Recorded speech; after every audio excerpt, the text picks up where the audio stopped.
Hello students, welcome to my channel. आज की video में हम करने वाले हैं क्लास 8 साइंस का chapter number 1 crop production and management. ठीक है, तो आज की इस वीडियो में हम इस चैप्टर का जो इरिगेशन वाला टॉपिक था इसे हम डिटेल में पढ़ेंगे। इसके पहले वाले वीडियोस में जो प्रिपरेशन ऑफ सॉइल, सोविंग और एडिंग मैन्यूर एंड फर्टिलाइजर वाले टॉपिक्स थे वो हमने कंप्लीट कर लिए हैं। तो उन तीनों वीडियोज़ के लिंक मैं नीचे डिस्क्रिप्शन में दे दिए हैं, आप जाकर देख सकते हैं। तो चलिए स्टार्ट करते हैं हमारा टॉपिक इरिगेशन। इरिगेशन का मतलब क्या होता है? पानी देना।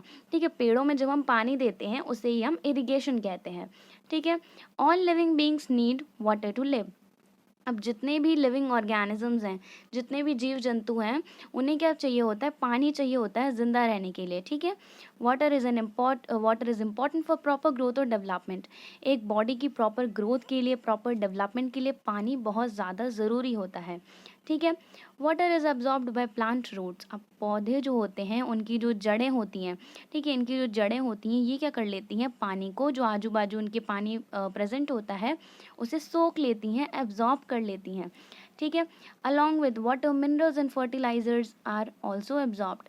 अब पानी के साथ साथ क्या होता है? जो मिनरल्स होते हैं, फर्टिलाइजर्स होते हैं, इन्हें भी साथ में जो जड़ें होती हैं, रूट्स होते हैं प्लांट्स के, वो एब्जॉर्ब कर लेते हैं।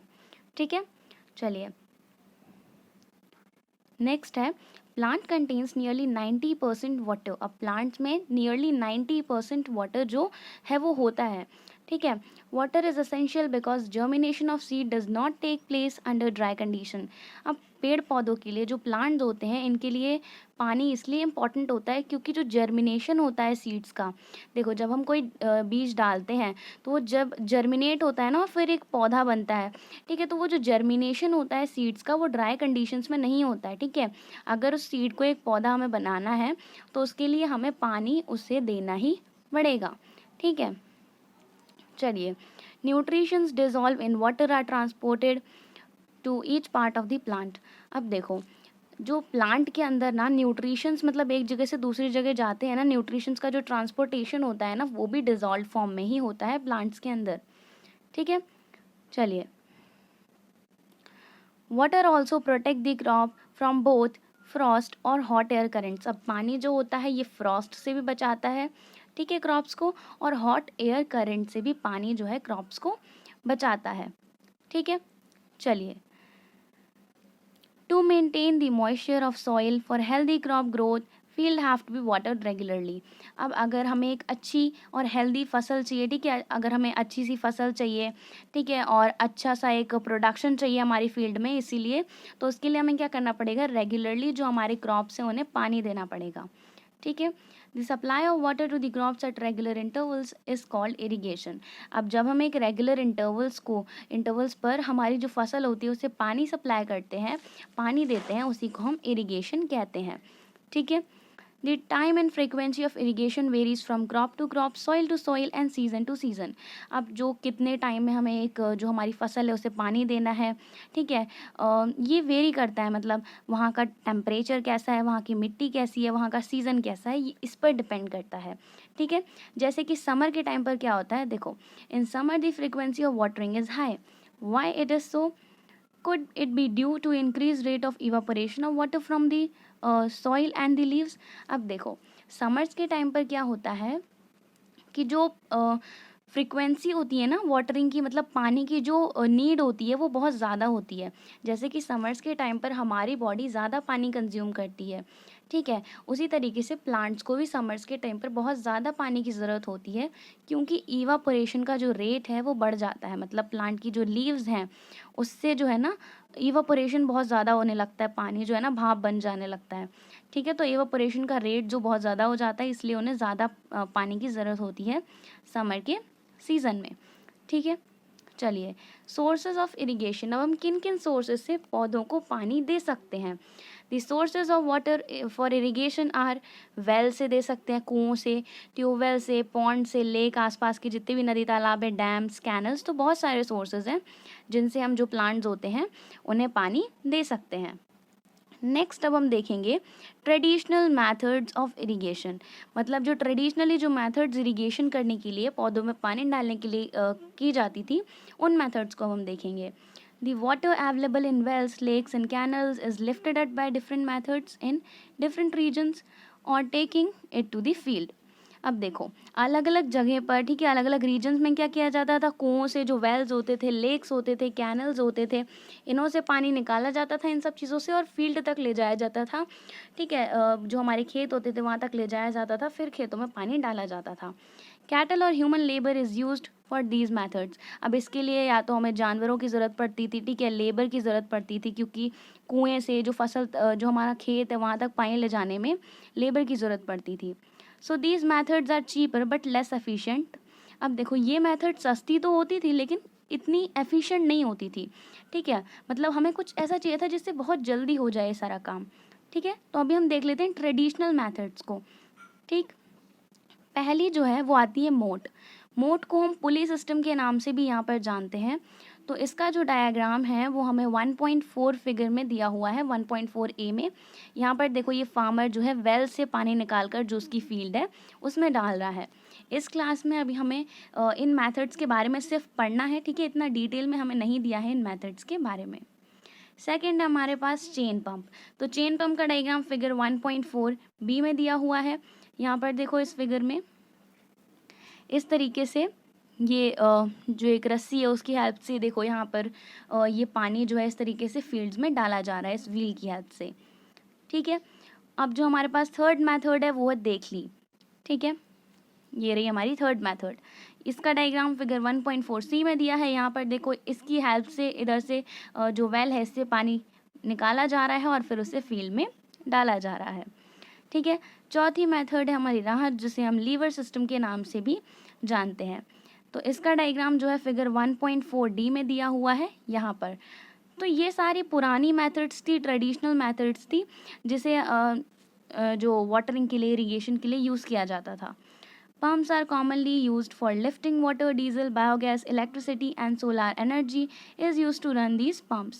अब पंप जो है ना वो वाटर को लिफ्ट करने के लिए यूज़ किए जाते थे। ठीक है, और डीजल होता था, बायोगैस होती थी, इलेक्ट्रिसिटी, ये सारी चीज़ों की ज़रूरत पड़ती थी। जैसे कि पंप होते हैं ना जिनसे पानी को लिफ्ट किया जाता है, तो इन सारे पंप्स को चलाने के लिए डीजल की, इलेक्ट्रिसिटी की, सोलर एनर्जी की ज़रूरत होती थी। ठीक है, तो ये तो हो गई हमारी ट्रेडिशनल मेथड। अब जो हम मॉडर्न मेथड्स यूज़ करते हैं इरिगेशन के लिए, तो अब हम इन मॉडर्न मेथड्स को डिटेल में पढ़ेंगे। तो अब आ जाती है हमारी मॉडर्न मेथड्स ऑफ इरिगेशन। ठीक है, modern methods of irrigation help us to use water economically. The main method used are as follow. तो अब हम मॉडर्न मेथड को देखते हैं, ये इकोनॉमिकली भी बहुत हेल्प करती हैं और ये काफ़ी ज़्यादा एफिशिएंट होती हैं। तो मॉडर्न मेथड में ना हमें दो ही मेथड्स दी हुई हैं, पहला है स्प्रिंकल सिस्टम और दूसरा है ड्रिप सिस्टम। तो दोनों को हम डिटेल में पढ़ेंगे। देखो सबसे पहले हम देख रहे हैं स्प्रिंकल सिस्टम को। This system is more useful on uneven land where sufficient water is not available. ये सिस्टम उस जगह पर बहुत ज़्यादा यूज़फुल होता है जहाँ पर सफिशिएंट वाटर, मतलब पूरी अच्छी तरीके से वाटर अवेलेबल नहीं होता है। ठीक है, the perpendicular pipes having rotating nozzles on the tops are joined to the main pipeline at regular intervals। अब क्या होता है, परपेंडिकुलर, इस तरीके से परपेंडिकुलर पाइप्स होते हैं इसमें, जिनके ऊपर क्या लगी होती है, रोटेटिंग नोजल्स जो घूमती हैं चारों तरफ। ठीक है, और इन्हीं से इन जो नोजल्स होती हैं इन्हीं से पानी इस तरीके से जो क्रॉप्स हैं उनमें जाता है। ठीक है, देखिए, और ये वाली जो परपेंडिकुलर पाइप्स होती हैं ये एक मेन पाइपलाइन से अटैच्ड होते हैं। When water is allowed to flow through the main pipeline under pressure with the help of pump, it escapes from the rotating nozzles. It gets sprinkled on the crop as if it is raining. Sprinkle system is very useful for lawns, coffee plantation and several other crops. अब देखो यहाँ पर क्या होता है, देखिए figure दिया हुआ है हमें स्प्रिंकलर सिस्टम का 1.5 ए में। ठीक है, इसमें देखिए यहाँ पर आप लोगों को कुछ ऐसे परपेंडिकुलर पाइप्स दिख रहे होंगे। ये हैं हमारे परपेंडिकुलर पाइप्स। ठीक है, इनके टॉप पर इस तरीके से परपेंडिकुलर पाइप्स होते हैं, इनके टॉप पर लगी होती हैं रोटेटिंग नोजल्स। ठीक है, अब ये परपेंडिकुलर पाइप टाइम पर एक मेन पाइपलाइन, ये जो वेल से आ रही है ना यहाँ पर, इस मेन पाइपलाइन से कनेक्टेड होते हैं।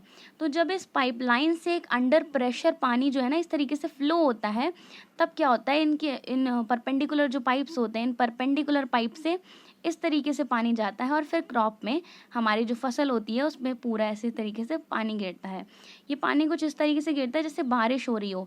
तो ये बहुत ही अच्छा होता है उन रीजन्स के लिए जहाँ पर पानी अच्छे से अवेलेबल नहीं है। तो कुछ इस तरीके से होता है, मेन पाइपलाइन से इस तरीके से पानी इस तरीके से जाता है और ये पाइप होते हैं और फिर इनसे हमारी फसल में पानी जाता है।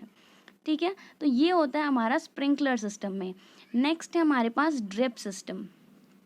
ठीक है, देखिए in this system, okay, in this system the water falls drop by drop directly near the roots. अब इस सिस्टम में क्या होता है, जो पानी होता है वो ड्रॉप बाय ड्रॉप मतलब एक एक बूंद करके पानी जाता है। ठीक है, हमारे जो पौधों के रूट्स होते हैं ना, डायरेक्टली इसमें रूट्स में पानी जाता है एक एक बूंद करके। ठीक है, इसीलिए इसे ड्रिप सिस्टम कहा जाता है क्योंकि इसमें ड्रॉप ड्रॉप पानी हमारे जो रूट्स होते हैं डायरेक्टली उसमें जाता है। It is the best technique for watering fruit plants, gardens and trees. ये बहुत ही अच्छी टेक्निक है जो फ्रूट प्लांट्स होते हैं, गार्डन्स होते हैं, ट्रीज़ होते हैं, इनको पानी देने के लिए। Water is not wasted at all. ठीक है, it is a boon in regions where availability of water is poor. अब ये उन रीजन्स के लिए बहुत अच्छा है जहाँ पर पानी की अवेलेबिलिटी बहुत कम है। इसका डायग्राम भी हमें फिगर 1.5 बी में गिवन है। अब इसके डायग्राम से भी समझ लेते हैं। ये देखिए, ये हमारी मेन पाइपलाइन। ठीक है, और इसी के थ्रू ना डायरेक्टली जो पौधे के रूट्स है ना, उसमें पानी जा रहा है। ठीक है, मतलब एक एक बूंद करके जो डायरेक्टली इस पाइपलाइन के थ्रू इस तरीके से जो पौधे के रूट्स हैं उसमें पानी जा रहा है ड्रॉप बाय ड्रॉप। तो ये हो गई दो मेथड्स, मॉडर्न मेथड्स, ठीक है, इरिगेशन की, जिसमें कौन कौन से सिस्टम आते हैं, स्प्रिंकलर सिस्टम और ड्रिप सिस्टम। दोनों ही सिस्टम बहुत इंपॉर्टेंट है। ठीक है, डायग्राम से दोनों सिस्टम मैंने आपको अच्छे से समझा दिए हैं। ठीक है, तो ये हो गए हमारी मॉडर्न मेथड्स। और ट्रेडिशनल मेथड्स देख लिया हमने, जिसमें आता है मोट, ठीक है, जिसे पुली सिस्टम कहते हैं, चेन पम्प देख ली रहा, जिसे लेवर सिस्टम कहते हैं। ठीक है, तो यहाँ पर हो गया हमारा इरिगेशन का टॉपिक कंप्लीट। ठीक है, चलिए, तो यहाँ पर हमारा इरिगेशन का टॉपिक कंप्लीट हो गया है। तो अगर आप लोगों को ये वीडियो अच्छा लगा हो तो प्लीज़ हमारे चैनल को सब्सक्राइब कीजिएगा, वीडियो को लाइक कीजिएगा और ज़्यादा से ज़्यादा अपने फ्रेंड्स के साथ शेयर कीजिएगा। Thank you for watching this video. Thank you.